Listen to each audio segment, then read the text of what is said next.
Le problème du manque d'air conditionné à l'aéroport Maya-Maya, Jean-Jacques Bouya et Honoré Saï l'ont évoqué de manière particulière avec le directeur des aéroports du Congo, gestionnaire de la concession aéroportuaire. On transpire parce que la climatisation ne marche plus. Et quelle est la cause? La cause, c'est l'air.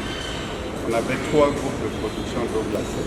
Ouais. Il y a 2 qui sont totalement hors service. Ouais. Et on en a commandé 2 qui vont venir remplacer. Et le seul fonctionnaire ne fonctionne qu'à 40% de sa capacité. Oui, mais pourquoi avoir attendu tout ce temps? Ça fait plus de 10 ans que l'exploitation se fait. La plateforme connaît un vrai problème ici. C'est celui du froid. Il y a quelques compartiments, nous étions là-dedans, et on suffoquait un peu.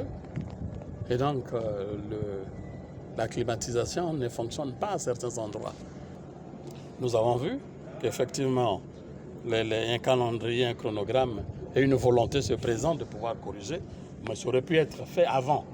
Dans un échange hostile de questions-réponses, le ministre d'État en charge de l'aménagement du territoire, des infrastructures et de l'entretien routier s'est montré déçu quant à la gestion de Maya-Maya par l'AERCO. Le premier jour, vous prenez l'outil en exploitation, c'est le premier jour que commence l'entretien de l'exploitation. Donc, chaque pièce, chaque chose doit avoir son chronogramme de vie. Ceci n'a pas été suffisamment respecté. Parce que si chaque chose avait son chronogramme de vie, au fur et à mesure, on devait se rendre compte que telle ou telle chose, tel ou tel compartiment, telle ou telle activité, fonctionnement de tel outillage technique pose problème, commence à se fatiguer et il faut falloir changer ou passer à autre chose. Ce qui est normal dans l'exploitation d'une plateforme. Parce qu'elle est en même temps économique, elle génère de la ressource. Donc on devrait être en mesure. Ce sont des faiblesses et qu'il faut que ceux qui ont la responsabilité corrigent.